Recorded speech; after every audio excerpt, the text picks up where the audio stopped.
जब आप अपने वतन को छोड़कर किसी दूसरे मुल्क में जाते हैं तो आपकी दुनिया ही बदल जाती है। उन लोगों से वास्ता पड़ता है जिनके बारे में सुना होता है, कातिल हैं, वादा खिलाफ हैं, बुरी सोच रखते हैं, ज़मीर फरोश हैं, वगैरह वगैरह। यानी कि आम लफ्ज़ों में अगर कहा जाए तो एक दूसरे को दुश्मन ही तस्वर किया जाता है। जैसे पाकिस्तान और इंडिया में रहने वाले लोग जो हैं एक दूसरे के बारे में यही ख्याल रखते हैं। मैं तो कभी कभी हैरान होता हूँ कि एक बच्चा अभी पैदा ही नहीं हुआ पाकिस्तान के अंदर, वो इंडिया वालों का दुश्मन कैसे हो गया, उसने तो कोई बात ही नहीं की है यार। इसी तरीके से जब इंडिया की बात की जाए तो माँ के पेट के अंदर बच्चा दुश्मन पाकिस्तान वालों का कैसा हो गया। तो गोया एक बात समझ में आती है कि दोनों मुल्कों की जो पॉलिटिक्स हैं उन्होंने एक खिचड़ी बनाई हुई है अपनी कुर्सी बचाने के लिए। आप जब तक एक मुसलमान पाकिस्तानी से नहीं मिलेंगे और इसी तरीके से जब तक आप इंडिया वाले हिंदू के साथ नहीं मिलेंगे तो आप ये अंदाजा कैसे लगा सकते हैं कि हम एक दूसरे के दुश्मन हैं। पाकिस्तान की बात की जाए तो वहां पर रहने वाले जो मुल्ला हैं उनको पता है कि जब तक हम किसी गैर मुस्लिम के बारे में कोई नफरत अंगेज बात नहीं करेंगे तब तक ये सुबहान अल्लाह के नारे नहीं लगाएंगे। इसी तरीके से जब हिंदुओं की बात की जाए तो वहां का पंडित जब तक मुसलमानों के बारे में कोई ऐसी बात नहीं कहेगा, ऐसा कानून नहीं बनाएगा तो उसकी रोजी भी हलाल नहीं हो जाएगी। लोग उसको कुछ पैसा नहीं देंगे, उसकी इबादतगाह के अंदर कुछ चंदा नहीं डालेंगे। यानी कि दोनों तरफ देखा जाए तो ये चीजें बड़ी ही गलत है। अगर मैं ये बात करूं कि हर मुल्क के आदमी को एक दफा परदेश जरूर देखना चाहिए। जब वो परदेश देखता है और यहाँ पे हर किस्म के लोगों से मिलता है तो उसे पता चलता है कि यार मैं किस दुनिया में रहता था यार, मेरी बातें क्या थी, मेरी सोच क्या थी, कैसी सोच बना दी हुई है। अक्सर आपने सुना होगा कि गैर मुस्लिम के साथ बैठ के खाना जायज़ नहीं है यार, उसके हाथ का भी अच्छा नहीं लगेगा यार। इसी तरीके से हिंदू भी यही सोचते होंगे, इंडिया वाले भी यही सोचते होंगे, या किसी और मुल्क के अंदर नॉन मुस्लिम है तो उसकी भी सोच यही होगी। लेकिन यकीन जानिए कि आपकी इतनी बुरी सोच को सलूट पेश करता हूं। यूएई के अंदर रहते हुए एक बात तो समझ में आ गई है कि यहाँ पे ये जो कंसेप्ट मौलवियों और पंडितों ने पेश किया हुआ है ये सरासर गलत है। क्योंकि यहाँ पे हम वो खाना भी खाते हैं अक्सर जो गैर मुस्लिम बनाते हैं।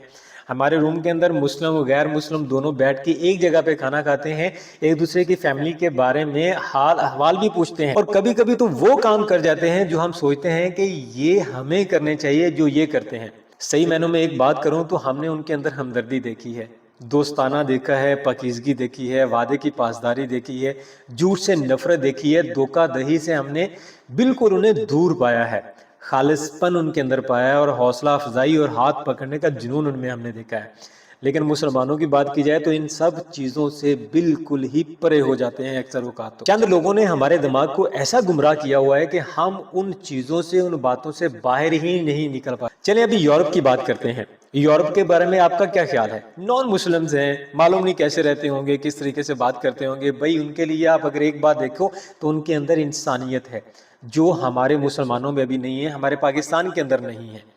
हकूक के लिए हमेशा वो खड़े होते हैं, हकूक की वो कदर करते हैं, जुल्म के खिलाफ निकलते हैं। साइंस की दुनिया में उन्होंने इनकलाब पैदा कर दिया है, तालीम के मैदान में इतना आगे निकल गए हैं कि हमारी सोच है। अभी हम लोग तो is M R I was there here इसके अंदर फंसे हुए हैं, लेकिन उन्होंने क्या कर दिया, मेडिकल बोर्ड्स को फतह कर दिया हुआ है। आज उनकी बनाई हुई मेडिसिन तो हम लोग लेते हैं, लेकिन उनके लिए अच्छे कलमात हम अदा नहीं करते हैं। आप टेक्नोलॉजी की बुलंदियों को देखें किस तरीके से उन्होंने छू दिया हुआ। आज उनकी टेक्नोलॉजी, उनकी गाड़ियों को हम लोग चला रहे होते हैं और मोबाइल वो यूज करते हैं जो मेड इन हंगरी हो, मेड इन जापान हो, लेकिन वो नॉन मुस्लिम है। अगर हम देखें तो सही मायनों में जिंदा कौम वो है जो इंसानियत की कदर करते हैं, इंसानियत का प्रचार और हकूक की सरबुलंदी के लिए हमेशा वो खड़े होते हैं। चलिए नॉन मुस्लिम्स की बात कर लेते हैं। आपको उनके अंदर कौन कौन सा मिलेगा? उनके अंदर साइंसदान आपको मिलेगा, अच्छे वाला इंजीनियर आपको मिलेगा, बेहतरीन किस्म का आपको वहाँ पे डॉक्टर मिलेगा, इसी तरीके से अच्छे टीचर आपको वहाँ मिलेंगे, सबसे अच्छी डिग्री आपको वहाँ पे मिलेगी।